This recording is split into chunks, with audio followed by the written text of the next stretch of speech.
pagi semuanya. Sebelum saya masuk ke materi, mungkin ada pesan ya dari pengajar sebelumnya. Coba cross check, sama nggak? Yang di checklist itu yang sudah presentasi. Oh, kelompok satu enggak? Siap-siap enggak? Tongkat juga. Siapa? Ada kan orang? Benar ya? Oke, benar ya? Belum ya? Udah. Ya. Kalau yang belum di checklist sudah bilang kayak tadi kelompok 1.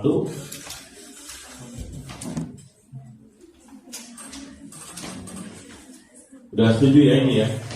Jadi di sini ada sekitar 6 kelompok yang belum. Kelompok 4, tongkat duga, CMM, ini silinder mesin ya, theodolit, laser distance,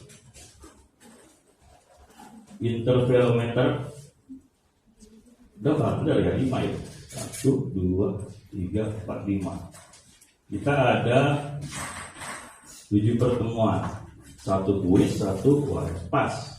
Setiap pertemuan bisa di awal presentasi, bisa di akhir nanti.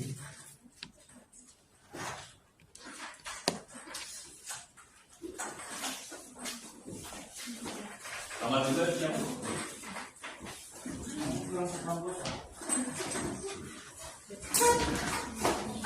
Sebenarnya bagusnya tongkat juga sama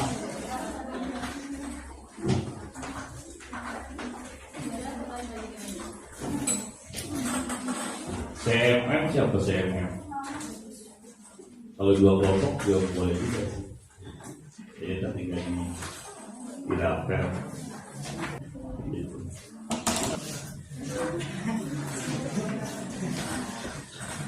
Terus dia mau berangkat siapa?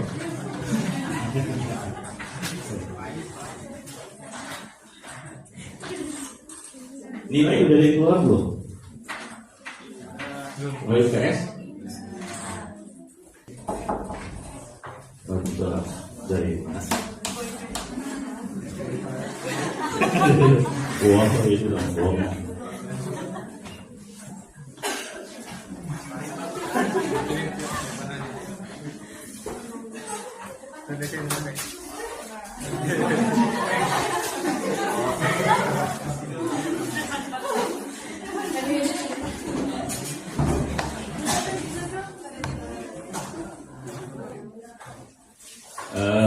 Seperti biasa ya, di metrologi itu ya, ini dari sekian alat ukur nih yang kalian presentasikan. Berarti kalian kuncinya harus tahu teknik pengukuran dimensi ya. Konsepnya bagaimana sih teknik pengukuran dimensi?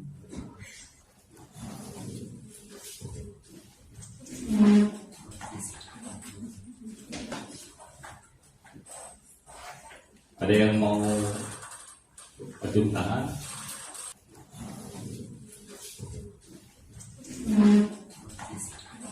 Prinsip saya adalah 1, harus nggak ada tekanan, sehingga konsep yang saya sampaikan nyampe ke kalian. Kemudian frekuensi beresonansi dengan yang sebelumnya gitu.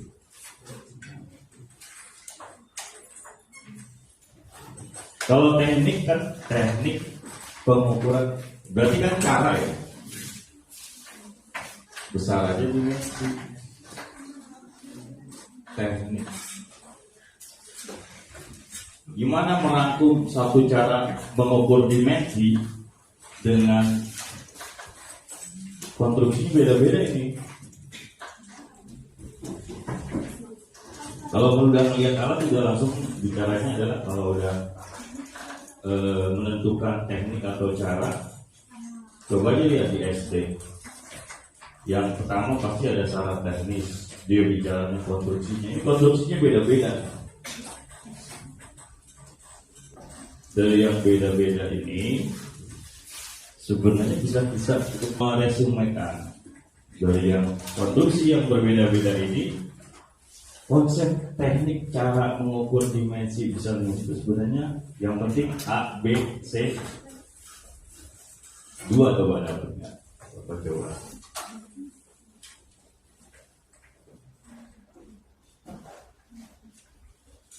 Kalau nggak ada yang jawab, tapi gini. Sebenarnya bukan tes, saya salah juga. Kalau saya kan sebenarnya prinsipnya sama-sama belajar ya. Sama-sama belajar karena yang namanya teknologi itu berkembang. Saya butuh informasi dari kalian juga.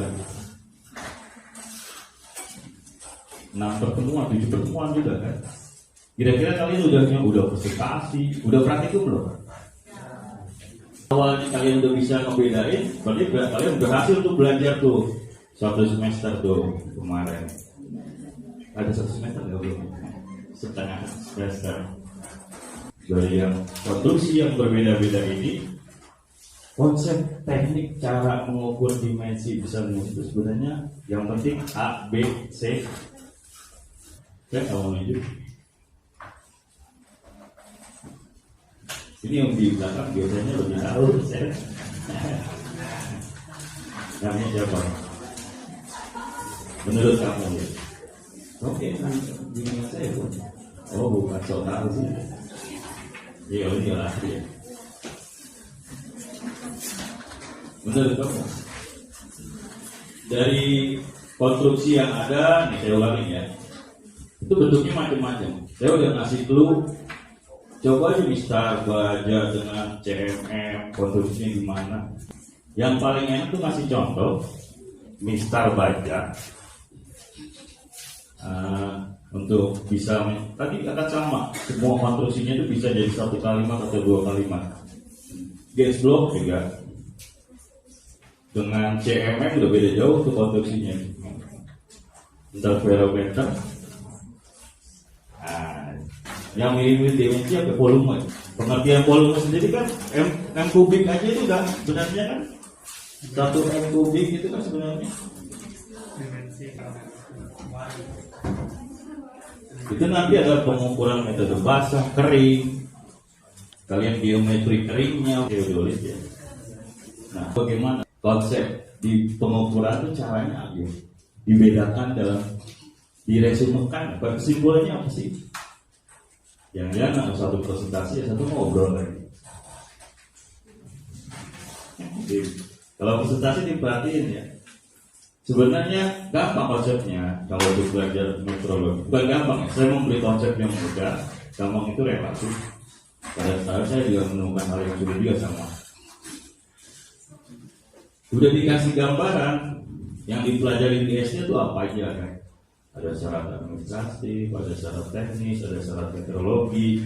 Kalau udah tahu konstruksinya, kita harus mengenal batas yang toleransi yang diizinkan. Tapi kita kan bicara dimensi. Cara pengukuran dari yang berbeda-beda ini bisa dibedakan seperti apa gitu.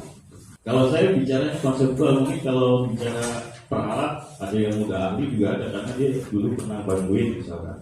Dulu terbiasa dengan salah satu alat itu. Tapi kalau ditanya konsep, nah itu kan bedanya sekolah SMA dengan kuliah di situ. Gak apa-apa, nama saya salah, gak apa-apa. Siapa yang berani? Saya gak mau lanjut. Menurut kamu? Dari konstruksi yang ada, nih saya ulangi ya. Itu bentuknya macam-macam. Saya udah ngasih clue. Coba aja Mister baca dengan CMM, konstruksinya gimana. Bisa diresumekan seperti apa gitu. Ini sekarang semuanya nih. Nah saya udah ngasih clue tuh 2 itu sebenarnya udah bisa jadi satu konsep.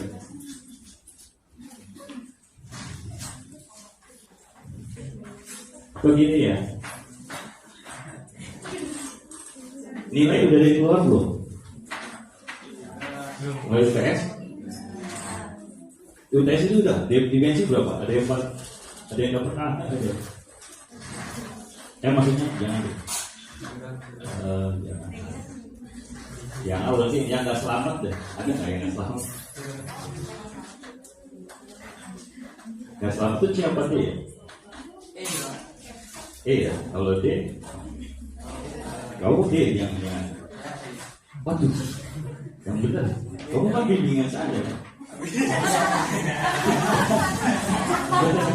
Terus saya yang ditanya, Pak, kenapa anak bimbingan itu kurang? Bohong kali itu.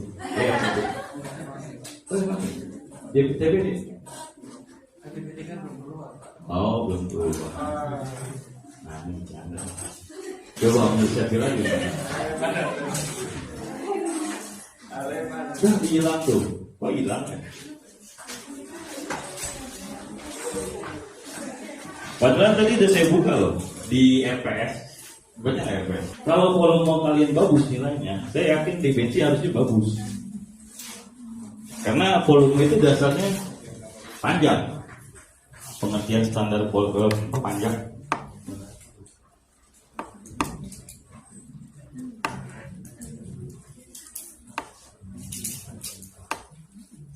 Pak saya bilang, menurut saya bilang apa? Yang dulu saya yakin. Kalau saya bilang aja nggak bisa jawab, gimana saya bilang? Berarti berhasil nggak tuh kan? Atau pura-pura disalahin juga bisa kan? Dari coba perlu diulang ya, dari sekian alat ukur menurut saya bilang itu, berarti resumenya konsep cara pengukuran teknik dimensi itu bisa disimpulkan ini gitu. Ini coba.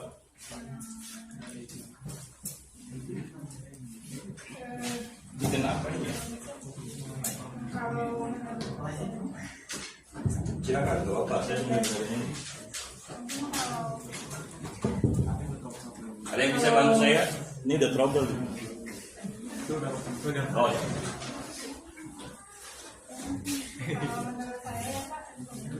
Ya, silakan. Kalau itu kan konstruksi dari alat koordinasi kan seperti yang kita ketahui itu banyak itunya ya, banyak jenis-jenisnya itu, mulai dari prinsip kerjanya yang berbeda. Tapi mungkin untuk resumenya tuh dari kesamaan dari setiap alat ukur itu memiliki apa ya? Maksudnya kan memiliki besaran pengukuran yang sama ya, yang artinya dia tuh dapat mengukur panjang, lebar ataupun luas dari suatu hal yang kita ukur gitu. Jadi dari konstruksinya. Atau saya stop dulu ya. Saya kasih clue lagi nih. Resumenya itu dari kesamaan, dari perbedaan. Silakan nih. Nanti ada yang mau nambahkan silakan ya. Dari sekian alat ukur yang ada, tuh ada tape, parameter, saya tambahin mistar baja. Kalian bisa status. Konsepnya gini lah kalau teknik pengukuran dimensi gitu misalkan. Samaannya tadi misalnya diukur. Apalagi perbedaannya mungkin bisa jadi dari prinsip kerjanya atau metode cara si alat ukurnya itu Pak. Itu kan kalau misalnya pengukuran itu ada yang pengukuran langsung, sudah melihat tuh metode. ada yang langsung sama tidak langsung kan. Kalau yang pengukuran langsung itu Catat nih, langsung tidak langsung. Coba tadi jangan saya bilang, nggak tahu nih yang lain paham tak? Jadi konsep tadi cara pengukuran dimensi, pengukuran langsung dan tidak langsung. Ada lagi? Itu perbedaannya. Nah, sekarang berarti masuk ke kalau sudah bisa membedakan, jangan-jangan cuma sekedar kalau ujiannya ada dua, bisa pengukuran langsung dan tidak langsung. Bisa, gitu kan? Tapi nggak ngerti perbedaan pengukuran apa tadi? Tidak langsung dan langsung. Langsung itu berarti hasil dari pengukurannya dari alat ukurnya ditentukan. Tapi kalau pengukuran besar langsung itu hasil pengukurannya itu ada prosesnya gitu. Prosesnya ada satu itu kayak Kalau ada yang proses, namanya kita sambil yang mengukurkan itu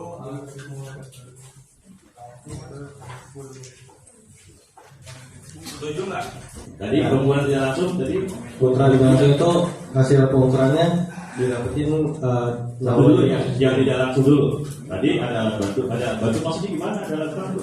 Jadi pembacaan itu nggak langsung dari alat ukurnya Pak, nggak langsung diketahui kayak mistar kan alat ukur secara langsung. Jadi benda ujinya langsung diketahui dari skala dan mistar. Tapi kalau pengukuran tidak langsung itu ada beberapa prosesnya dulu. Terus biasanya pengukurannya berapa proses? Jessica, contohnya apa yang tidak langsung? Saya kayaknya tahu yang bagus.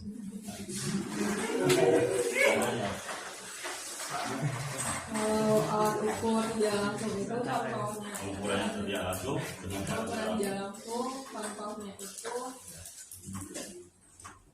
misalnya kaliper. Terus kalau yang di situ contoh ukuran tidak langsungnya mungkin laser distance. Bagus nih, contoh yang dalam banget nih. Alasannya kan tidak langsung. Alat bantunya apa sih kalau laser distance? Kalau saya sering gini, rekayasanya apa? Sehingga dia perlu kan alat bantu bisa dalam bentuk rekayasa kan? Kalau misalnya laser distance itu kan kita pakai cahaya yang dipantulkan dari cahaya itu dihitungin ada sudut tertentunya, nanti baru diproses di alat ukur. Kalau inside kaliper kan, kalau kaliper itu kan jangka sorok, berarti kayak pengukuran di dalamnya si jangka sorok itu ada bagian di dalam untuk rangka luar. Ada suatu konstruksi yang direkayasakan sehingga dia melalui bantuan alat ada spare part tersebut. Oke, laser kurang lengkap tuh. Ada yang bonus nih kalau bisa jawab tuh laser tuh. Kenapa dia dibilang pengukuran tidak langsung? Yang mirip-mirip laser CMM. Nah, ini yang belum pernah saya lihat ngomong.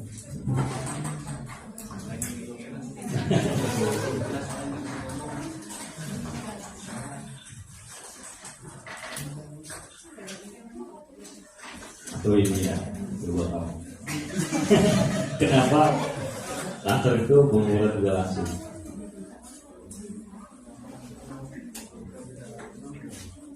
Penting ini loh, penting loh. Yang terakhir ini penting. Saya kira mau jawab lagi bos. Jangan-jangan saya kira juga nggak tahu. Kenapa laser pengukuran tidak langsung?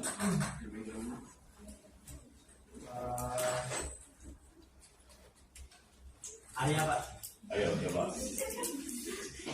Mic-nya mana? Kamu kok jadi jawab kamu dulu kalau kamu. Menurut kamu? Kenapa dia bisa?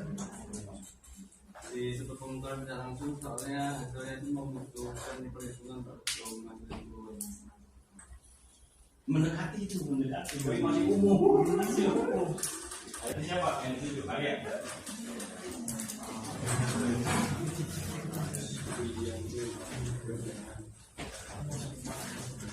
Sayangnya nggak bisa menjelaskan nilainya apa.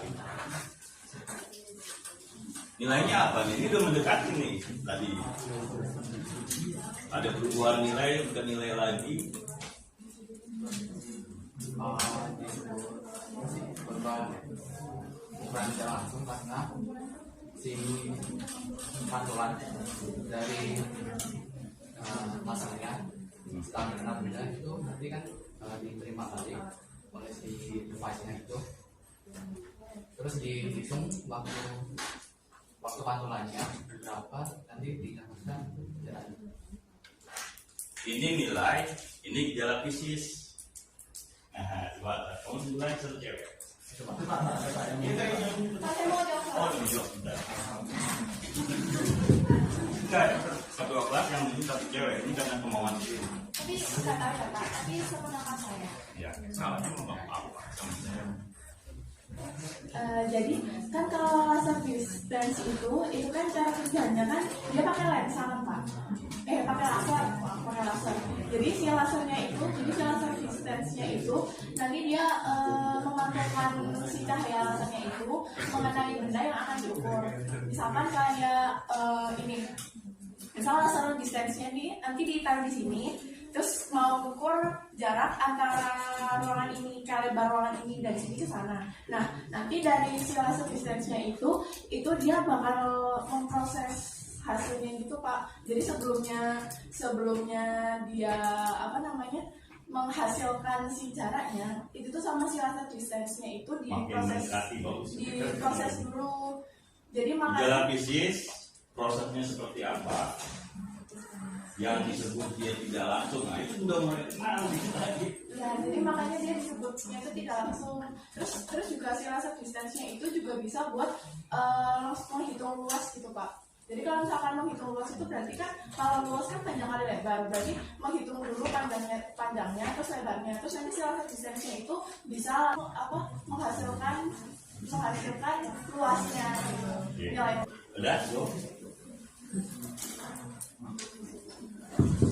Saya senangnya kenapa? Udah mulai menjurus gitu, cuma belum to the point. Jawaban tuh harus tak. Nah, itu langsung enak. Oh iya, benar juga ya. Itu.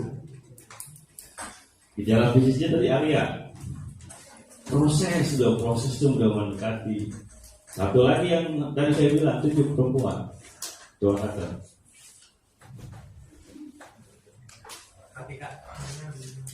Cantik.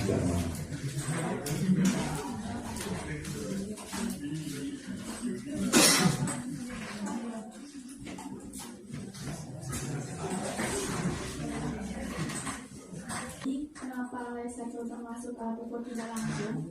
Jadi pertama tuh dia kan mengukur besaran fisis. Jadi besaran fisisnya dari jarak objek yang kita ukur.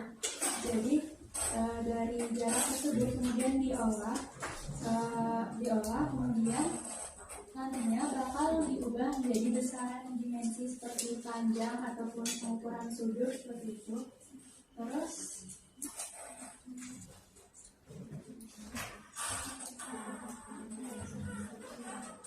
itu udah lebih dari proses bagus. Yang penting itu ya teknik pengukuran ya harus tahu.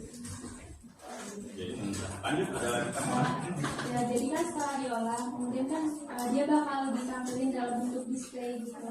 Nah terus nanti setelah besaran fisis itu diubah jadi besaran lainnya seperti listrik karena itu tadi digital, kemudian baru ditampilkan ini masa ya? Masa ya? Nah, ini setuju nggak sama temen-temen? Nggak dengerin kan? Kalau dengerin sudah ulang. Setuju nggak?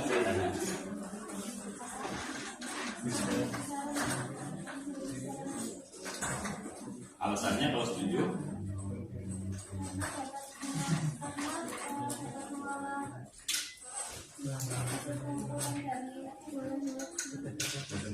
Nggak takut salah.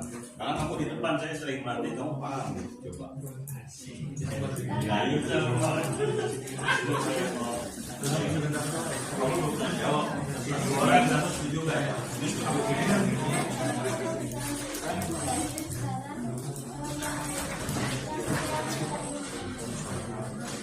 Yang saya inginkan awal itu.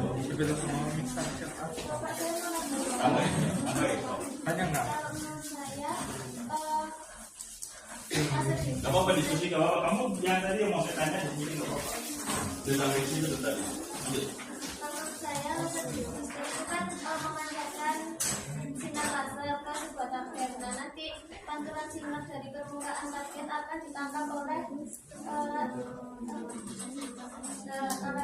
tadi itu. Nah terus ditangkap terus dihitung jaraknya berdasarkan kecepatan sinar dan waktu perjalanan sinar target tersebut. Nah kemudian di dalam ini mirip sama sebelah di jawabannya. Tapi ada yang harus beda dengan ini, beda dengan ini, atau menambahkan yang ini bagus tuh. Tadi awalnya udah menambahkan.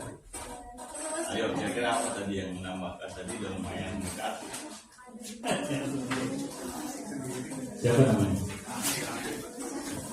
Kalau menurut saya tadi itu laser distance. Kenapa dia ukuran kan berbeda kayak ukuran itu berbeda kayak ukuran itu kan kalau misalnya kalau ukuran itu misal ambil contoh ya ambil contoh kan langsung ada pengukurannya di situ kayak ada skala. Nah kalau laser distance kan dia ya pakai laser tuh, terus nanti kan pengukurannya tuh berhenti sampai lasernya tuh kena sama benda yang mau diukur jaraknya. Nah maka disebut pengukuran tidak langsung karena butuh pembanding tadi yang disebut baron. Nah alat pembandingnya itu bisa berupa kayak alat standarnya gitu, jadi kita tuh tahu gitu jarak dari sini abrakan bahasa. Kalau ujian ya berapa baris jadi kita tuh tahu dulu gitu pasnya itu dari sini itu berapa, jadi dibanding itu antara biasanya sama alat bantu tadi. Nah, jadi tambah lagi saya analisa nih. Ternyata ya, sepertinya saya ini kan salah satu bentuk kreasi dari dosen ya. Saya coba satu-satu saya sampai kalian menemukan satu teknik pengukuran dimensi. Kalau kalian dengerin yang tadi ngomong tuh, kamu jadiin satu aja semua. Satu, wah itu udah saya kasih hak itu. Benar. Kalau yang kamu jawab itu sama dengan mirip-mirip proses gejalanya dia konstruksi mengukurnya udah masuk ke proses ini masa udah bilang besaran listrik kan saya bilang kemarin belajar sensor kan? Ada alat bantu namanya transducer berubah besaran fisis itu bagus tuh. Tadi ada yang bilang dari besaran fisis ya dia nggak langsung ada satu teknik gimana merubah dari. Kalau yang langsung beda, coba aja misal baca dulu satuannya sama. Sebenarnya ini kalau kalian bisa jawab, saya udah dosen aja gitu kan. Karena semua yang alat itu mereknya beda-beda. Kamu bisa dengan merek A, belum merek B bisa. Tapi harus tahu konsep. Mungkin orang yang sering menggunakan salah satu dari alat yang disebutkan tadi, teodolit dan lain sebagainya tuh. Yang penting kan konsep. Media seperti ini kita tahu udah konsep. Ya kalau mahasiswa itu gak usah disuruh ya. Wah jadi minat. Saya pengen tahu alat ini, saya pengen baca ini, saya mau buat alat ini, saya mau jadi tugas akhir ini. Teman saya buat, kalau mahasiswa yang udah sering akar gitu kan, konsultasi saya anggap teman gitu kan, saya anggap dibayar dari apa? Tongkat juga, dia buat tongkat juga yang digital. Nah itu juga gak gampang ya. Niat aja kalau saya lihat niat, Nah kalau kalian ditempatkan di kalibrasi ya kayak di lab saya juga tuh. Wah itu yang mereknya, yang modelnya, yang konstruksinya segala macam. Saya baru belajar saat harus kalibrasi. Dulu ke Sulawesi. Kalau nggak tahu konsep dasarnya, nyerah. Aduh ini caranya gimana aja tuh. Ini termasuk konstruksinya yang bagaimana gitu. Nah itu ya. Kenapa seharusnya itu harus tahu jurusan kalian apa? Metrologi dan instrumentasi. Instrumentasi itu akan untuk memudahkan orang melakukan suatu pengukuran dengan konsep transducer tadi. Berarti harus tahu bagaimana, apalagi nanti dikontrol. Nah, nanti ada instrumentasi industri. Ada konsepnya dulu. Ada yang bukan tidak langsung yang nggak harus instrumen dalam bentuk listrik. Alat bantu spare partnya mekanik lagi dia sebagai alat bantu insert tambahin spare part alat tersebut yang panjang menus ke dalam tahu kedalaman daripada lubang atau lubang mur, lubang mesin. Oke. Terus yang penting kedua ya, panjang itu kan besaran turunnya nanti ke volume. Ada yang pengukuran basah, ada pengukuran kering. Anggaplah tangki ukur, volume tangki ukur itu volume dalam keadaan kering. Akan beda lagi cara pengukurannya dengan ya basah. Tuh. Dia kan karena basah itu gejala fisiknya itu adalah ada hidrostatisnya ya. Ada hidrostatis, makanya dia perlu metode tertentu. Nanti kan disampaikan tucit ya, Nah, saya menyampaikan itu ada konsep-konsep penting. Itu yang umum ya, yang tadi saya sampaikan yang umum. Nanti ada yang lebih khusus lagi masuk ke ada alat yang dibuat gabungan dari berbagai metode.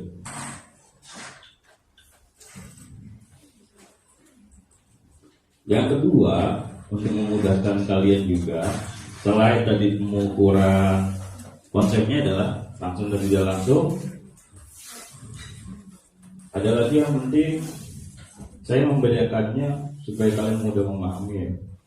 5 pengukuran panjang di bawah 5 meter atau di atas 5 meter.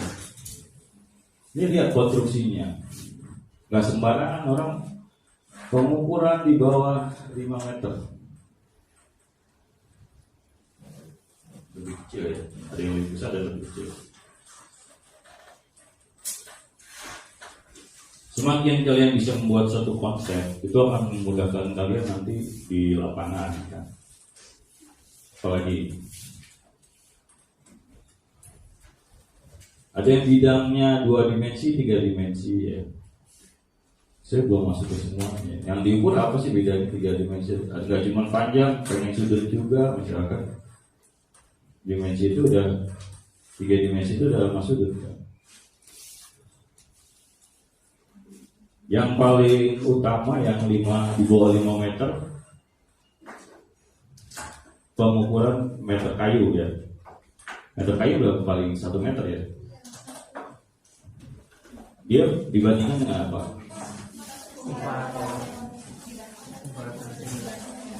Kalau ban ukur bandingan dengan apa? Hah? Berapa? Kumulator? Bedakan pembandingnya. Konstruksinya itu ketika 20 meter akan lebih rumit. Maka dia butuh dial gate dan lain sebagainya. Dia butuh beban supaya tegang dan lain sebagainya itu kan. Terus bisa kita bedakan dari panjang. Dia nggak mungkin, dia akan memuai nih 20 meter komparatornya kalau nggak kayak kereta api itu kan pasti kan ada di potong-potongnya. Itu butuh teknik juga. Kenapa perlu disampaikan? Kalian kan ibaratnya harus sering-sering buat alat ukur kan. Kok 5 meter harus begini konstruksinya, kok 20 meter harus begini. Perbedaannya jelas. Nanti ada yang geometri tadi, tangki ukur itu udah bentuknya geometri di 3 dimensi. Nanti tekniknya ada yang dari atas jari-jarinya diukur.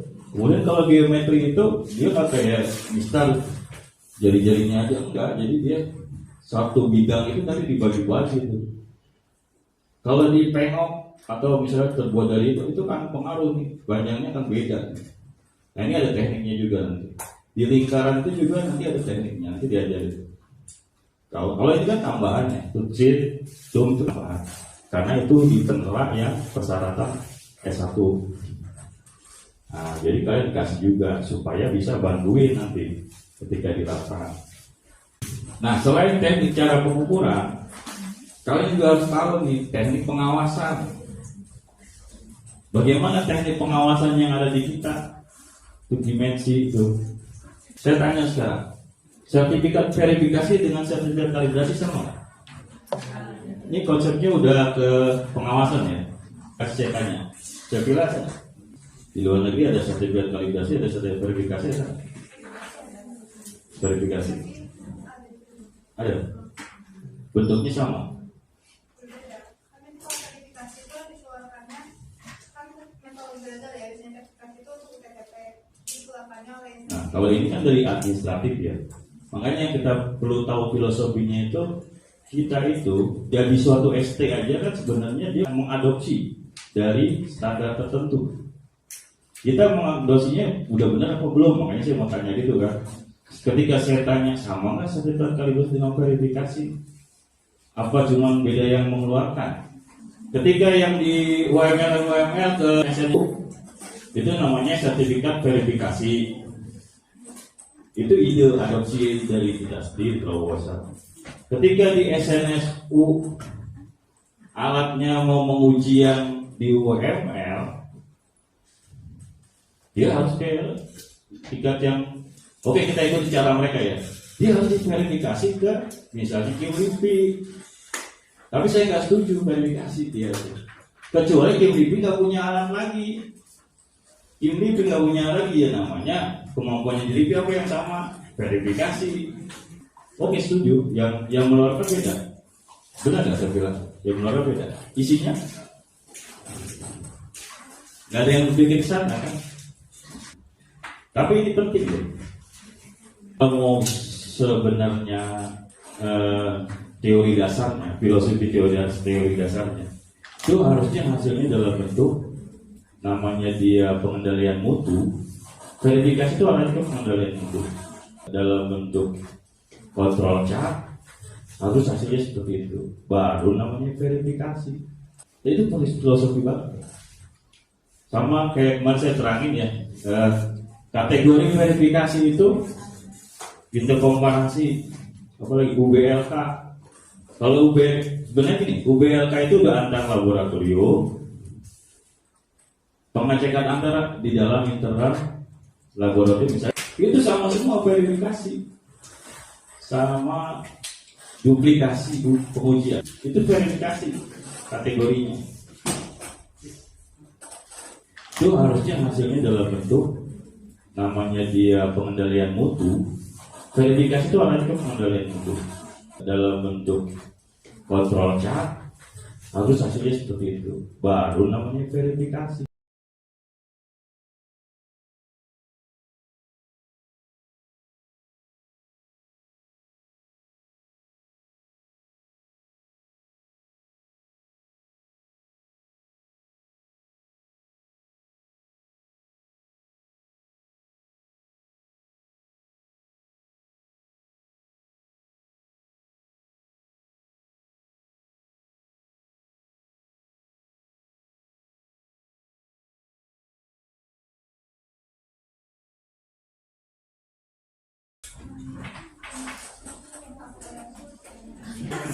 Oke, kita melanjutkan. Kita masuk lebih jauh lagi. Kalau kalian pernah baca SAP-nya, tahu SAP? Standar pengajarannya TPD. Setelah UTS itu adalah pemakaian alat ukur yang berhubungan dengan besaran dimensi. Untuk bisa kita memakai alat tersebut, tadi saya sudah terangkan secara umum bagaimana teknik pengukuran dimensi. Yang dibahas di agenda awal adalah alat ukur linear yang langsung dulu, yang tidak langsung nanti di minggu kedua atau minggu ketiga, tergantung yang presentasi. Nah, jadi setelah kalian mengetahui ya kan, yang langsung ini sekarang beberapa contoh kan, alat ukur yang sifatnya pengukuran langsung. Saya kasih prinsip utamanya aja ya, supaya pengukuran itu lagi-lagi kalian gak jauh-jauh dari syarat teknis, syarat kemetrologian, yang paling utama syarat teknis. Ketika dia langsung dibandingkan, kalian bayangkan bisa baca aja. Yang paling menentukan kerataan, ujung titik tor. Coba yang udah praktikum itu siapa tuh yang pakai Mister Baja, Van Becker ya kan? Karena kita maupun langsung membandingkan antara dua alat dengan konstruksi yang sama. Konstruksi yang sama tuh gini. Kalau ditanya harus bisa menjabarkan ya. Satu aja kalau kalian gunanya kalian mempresentasikan, kalian tuh harusnya menggodok konstruksi alat mistar baja ya misalkan. Oh dia terdiri dari skala-skala. Kalau skalanya begini salah, ketebalannya salah, terus kemudian bengkok dan lain sebagainya. Itu dulu dipahami tuh, yang sederhana. Kebetulan kalau langsung kebanyakan sederhana kan. Belum nanti kalau udah tidak langsung dengan prinsip transducer, ya kan? Kenapa dia menyebabkan pengukurannya kok jadi jauh? Ini konstruksi perawatannya gimana? Kalian harus mengenal. Apalagi bicara flow meter, konstruksinya juga modelnya harus tahu. Itu kalau ya nanti itu di kedua ya, kalau tidak langsung. Ini yang secara langsung contoh-contohnya. Bahan ukur dengan meter kayu dari kalau mau digodok ini baru dari saya. Nanti kalau bisa sih di presentasi itu ya kalian ngebahas konstruksi-konstruksi ini sehingga ada pemahaman kira-kira penyebab pengukuran itu bergeser dengan konstruksi seperti ini dengan metode yang linear langsung sampai pengolahan data. Kalian juga bisa memakai, kalau nggak bisa ngolah data, bisa aja saya bilang sembarangan gitu kan, hasilnya kan.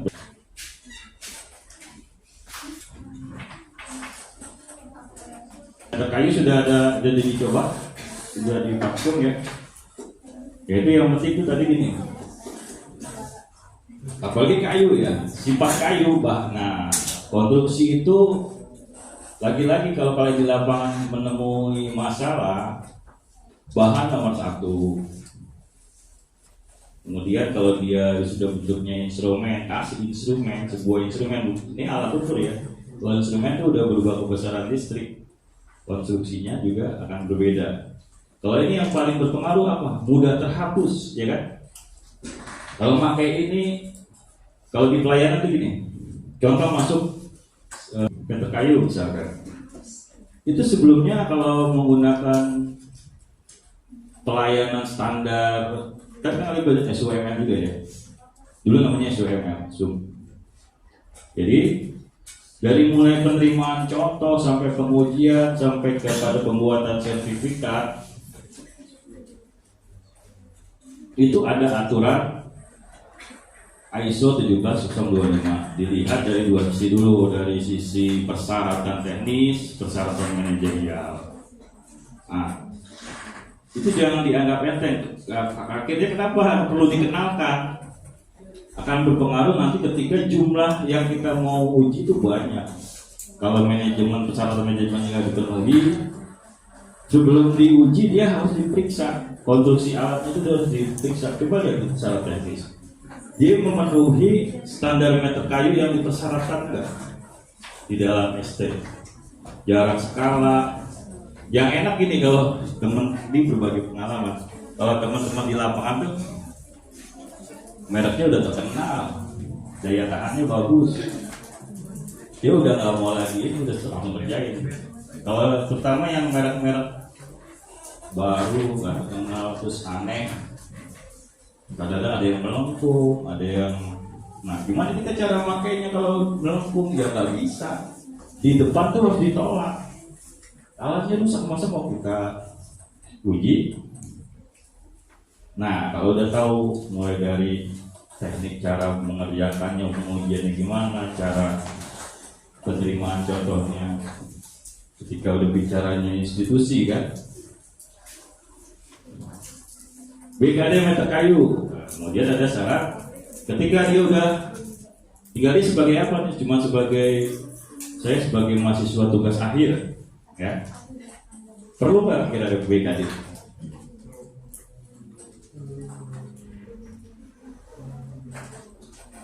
Dia dianggap perlu karena dilihat dari tujuan pemakaian. Kalau udah bersifat, dia untuk misalnya meter kain pakai untuk transaksi penjualan kain gitu kan, untuk dipakai digunakan untuk mengawasi penjualan, untuk transaksi penjualan kain gitu kan. Kita harus tahu BKD meter kayunya. Kalau untuk tugas akhir, jadi saya punya contoh di bimbingan saya juga. Pak, saya cuma bisa mengukur, tapi nanti seandainya keluar dari yang standar ini dia akan bunyi alarmnya gitu kan. Mengukur aja Pak, bukan bunyi. Dia tapi bukan meter kayu ya, berat. Jadi bimbingan saya itu buat berat yang sesuai standar Kemenhub. Perdagangan punya standar, jadi Kemenhub juga punya standar. Errornya harus 5% gitu kan. Pas saya nggak mau buat seperti itu karena motor kan, berat motor itu kan sensornya mahal. Saya ganti aja yang berat kapasitasnya 10 gitu kan. Nah, terus tujuan kamu apa gitu kan? Tujuan pemakaian kamu aja, apalagi di latar belakang disebutkan ada persyaratan 5% untuk kapasitas beratnya sekian. Kalau untuk 1 meter, kapasitas 1 meter dengan BKD sekian ditentukan. Terus dia nggak tiba-tiba saya mau ukur aja Pak, nggak mau pakai syarat kemeteorologian gitu kan. Kalau ini dia menggunakan syarat Kemenhub, tapi nanti bunyi alarm. Dia nggak bisa. Kalau misalkan standar beratnya motor itu 100 kilo, keluar dari toleransi harus ada batasan kan, yang menyebutkan aturan. Ini nggak boleh udah lebih dari 5% errornya. Nah, jadi gimana mau bunyi alarm kalau nggak ada batasan? Keluar batasan, keluar jembatan timbangnya keberatan gitu dan sebagainya kan. Lah harus ditentukan batas jalanan yang diizinkan. Nah ini kalau digunakan tadi untuk keperluan tadi pengawasan. Kalau untuk tugas akhir diharapkan ya, kan kalian mau kerja di bidang meteorologi, ya seolah-olah ini nanti BKD-nya nanti dipakai, bikin alat BKD ini di bidang sarafanya akan dipakai. Ya, saya kira kalau untuk pemakaian kalian sudah tadi yang percaya lebih ke inti-intinya, konseptual, tinggal pemakaian di lapangannya aja. Nah, ini juga sudah kayaknya. Alat ukur tinggi ini banyak ya di rumah sakit. Kalau ini untuk yang di mesin itu cukup dengan menggunakan alat ukur ini. Ketebalan setiap rongga itu bisa diwakili oleh lempeng-lempeng tipis ini. Ukurannya sudah tertera. Ban ukur juga. Jadi ini lebih kepada pengantar pemakaian aja dari alat-alat yang menggunakan prinsip pengukur linear langsung. Nanti makanya perlu dipresentasikan. Nanti saya mau fokus di ininya ya, pemakaian itu sampai ke pengolahan data. Konsepnya seperti apa? Ini juga kalian udah tahu ya, mikrometer ya. Bagian-bagiannya utamanya.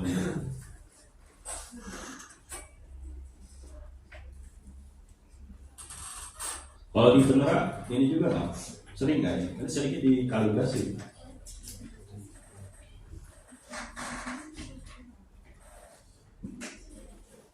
Sampai ke jangka sorong, ya itu yang bermaksud ke. Jadi di depan itu sebenarnya udah untuk minggu ini saya udah selesai. Panjang tadi saya dengan kreasi saya coba untuk menyampaikan apa dasar. Cuman yang belum pemakai itu sampai ke konsep pengolahan data. Yang paling utama kalau di meteorologi pengolahan data. Kalian juga bisa memakai kalau kalian bisa mengolah data. Bisa aja saya bilang sembarangan gitu kan, hasilnya kan berarti belum bisa pakai alat tersebut. Jadi yang disebut, poin tujuan di sini adalah sampai nanti kalian tuh bisa mengolah datanya. Makanya terus saya nanti ada bagian di minggu ke-3 atau ke-4 kita ngebahas analisa ANOVA, analisa varian. Data pengukurannya nanti akan bervariasi gitu kan. Berarti kalian juga harus toolsnya adalah kalau di pengolahan data toolsnya adalah statistik. Ya, kalian tuh udah dapat statistik. Ada yang dapat nilainya nggak selamat. Saya bilangnya nggak selamat aja. Kalau bagi saya tuh dia udah nggak selamat, minimal cek. Ada satu orang statistiknya dapat. Kalau bisa diulang. Nah, jadi saya kasih gambaran ini, kalian sudah bisa mulai referensi lain juga. Yang bagus itu kita jangan tergantung referensi yang dikasih dari dosen yang di sini. Yang penting kalian scope yang nanti sampai selesai nanti kita setelah UTS materi sudah dapat, cara pemakaiannya, menggunakan metode-metode yang kalian harus tahu. Kemudian cara pengolahan datanya, terutama apa kalau di saya itu terutama filosofinya. Kadang-kadang kalian bisa jawab belum mengerti. Ini contoh ya, misalkan keluar di UAS, apa yang dimaksud pengukuran linear, apa yang dimaksud pengukuran linear pembacaan langsung? Jawabannya betul. Tadi yang tadi di awal saya suruh jelasin, bedanya apa linear langsung sama tak langsung gitu kan? Ternyata kalian masih saling bantu. Kalau di saya itu terutama filosofinya. Kadang-kadang kalian bisa jawab belum mengerti. Nah, nanti di minggu ketiga analisa varian. Itu karena dasarnya pengukuran itu bervariasi datanya. Konsep pengolahan data begini filosofinya. Oh, makan sehari berapa kali? 3. Pagi, siang, malam. Kayaknya 2 kali, karena kurus kan. Sehari berapa? 3 kali. Ada yang lebih dari 3 kali?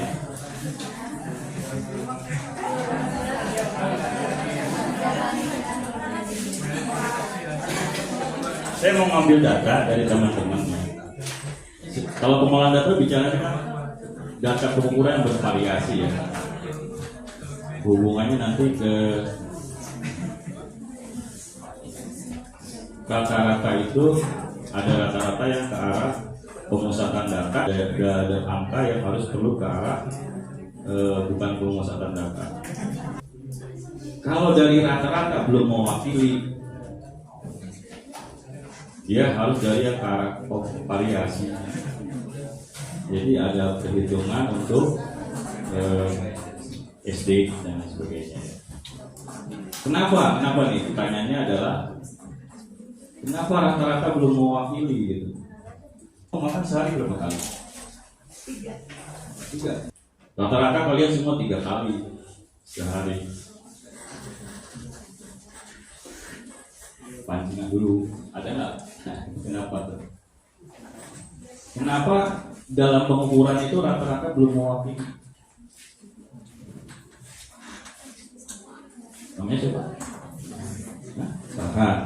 Misalkan Farhan ya, saya mau ngambil rata-rata dalam seminggu. Hari Senin dia makan 6 kali, sehari 6 kali. Hari Selasa dia nggak makan sama sekali. Hari Rabu dia cuma 2 kali. Coba rata-ratain seminggu, kira-kira sehari berapa kali? Bisa 3 kali nggak? Bandingkan dengan siapa misalkan? Ini Arya udah. Kamu sama siapa? Beda. Oh, bingung saja. Senin 3 kali, Selasa 4 kali. Lebih halus dia rata-ratanya kan, mendekati 3 kan. Dan dia 5 kali. Kalau ini kan selang-seling. Aduh, bahkan 6 kali besoknya nggak makan. Sama rata-rata 2 hari itu udah 3 kali. Terus yang tadi yang ini Senin 3 kali, Selasa 3 kali, Rabu 3 kali. Rata-rata 3 kali kan. Bagus nggak kira-kira pengukurannya? Rata-ratanya 3 kali. Orang makan standar sehari 3 kali kan. Untuk Farhan. Sekarang 6 kali, besok kosong. Besok nggak makan gitu. Nah itulah rata-rata itu arahnya baru ke pemusatan data. Jadi pengukuran itu nanti akan dilihat distribusi datanya. Kita akan menganalisis variasinya sehingga dia bisa mewakili pengukuran yang kita lakukan. Semua alat ukur di metrologi itu konsepnya adalah pemakaian yang ke arah akurasi dan presisi. Apa yang mewakili akurasi dan presisi? Akurasi itu bisa diwakili ketika kita memperoleh nilai koreksi dan error. Dalam bentuk persentase juga bisa. Kalau presisi kan dari standar deviasi kan. Nah, nanti kita arahnya kepada ketidakpastian tipe A dan tipe B.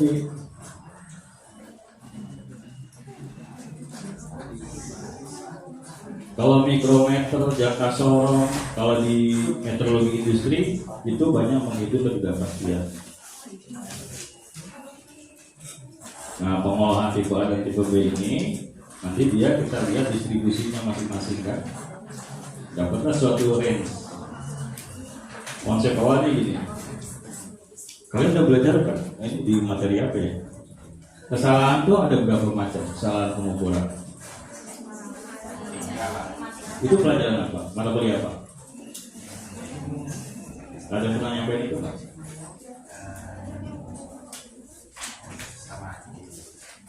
Itu mata kuliah apa?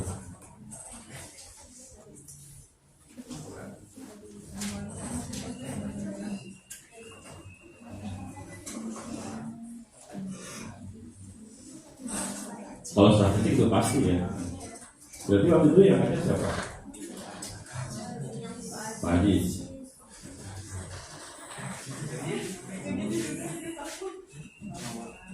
Jadi ada 3 ya? Ada 3 ada berapa? Apa aja coba? Sistematis, acak atau random ya? Satu lagi cross error ya. Ilmuwan dulu itu sejarah historikali gini. Pasti kita harus melihatnya dari sisi yang lain, bukan hanya yang benar. Yang nilai salahnya tuh belum punya satu konsep angka yang harus ditentukan. Pengukuran itu ada kesalahan. Tapi waktu itu kesepakatan aja berupa range. Range itu ada plus minus berarti kan.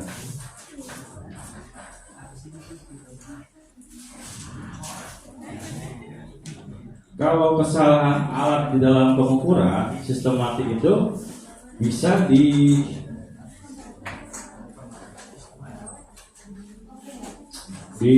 didapatkan dari error dan koreksi. Kenapa dia termasuk sistematik? Contohnya gini, stopwatch aja kan, jam timer ya. Timer itu ketika koreksi 5 menit dia ada setelan setting untuk merubah. Kalau dia kurang 5 menit harus ditambah 5 menit dikonstruksi timernya. Ada settingan dari atau yang di PUBBM. Itu errornya berapa dia masih bisa disetting, kelebihan kekurangan itu sistematik. Masih bisa kita siasati dengan jastir ya kan? Kalau udah acak keberulangan itu random masuknya.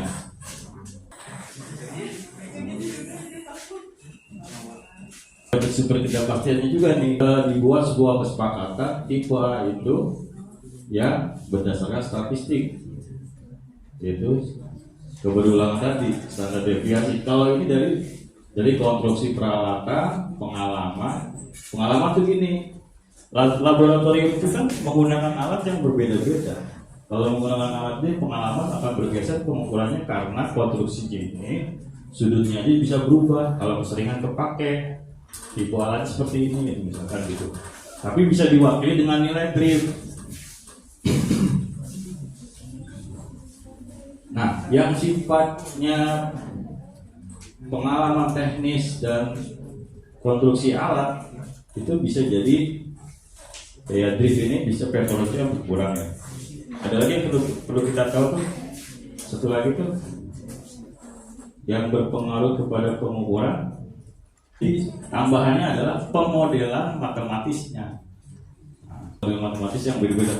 Kalibrasi gas block dengan standarnya gas block, dengan mikrometer dengan kaliper misalkan, dengan pemodelan yang ini bisa nggak saya ganti ya pemodelan bersama model matematisnya. Nah, itu akan berpengaruh pada pengukuran. Nah tadi udah ya, jadi selain metode model persamaan matematis yang berpengaruh, budget ini kan termasuk budget super ketidakpastiannya juga nih, itu berpengaruh ke pengukurannya. Budget itu gini, Jadi sumber-sumber yang menyebabkan pengukuran itu bergeser, tergantung dia mengukur apa, mengukur densitas, mengukur massa, mengukur densitas, mengukur volume. Yang lebih rumit tuh yang densitas. Jadi sampai tekanan permukaan itu jadi sumber ketidakpastian makin banyak lagi. Jadi jenis cairan yang digunakan. Jadi pemodelan itu juga tergantung dari kita mau mengukur apa. Mata kuliah yang terakhir setelah UTS cuma itu. Konsep utamanya tadi antara yang langsung dan tidak langsung. Kemudian saya membagi dua juga ya konstruksinya. Ada yang panjangnya kurang dari 5 meter atau 20 meter konstruksinya akan coba cari alat kalian pelajari. Jadi konstruksinya kok bisa akurat gitu. Gimana kalau kalian sudah buat bikin itu? Gitu. Nah itu ya. Teori sudah presentasi? Belum ya?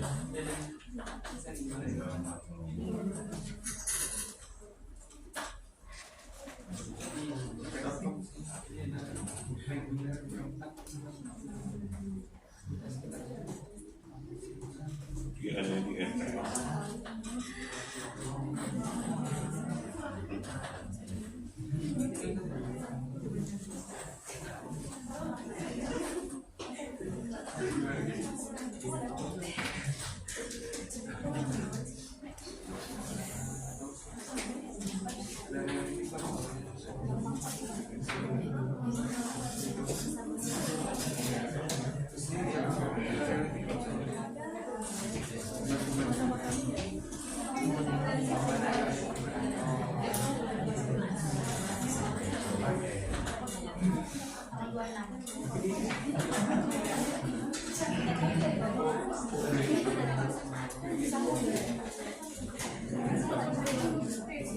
Ya mungkin itu ya. Dan terima kasih atas perhatian mahasiswa sekalian. Mohon maaf bila ada salah dalam penyampaian. Assalamualaikum warahmatullahi wabarakatuh.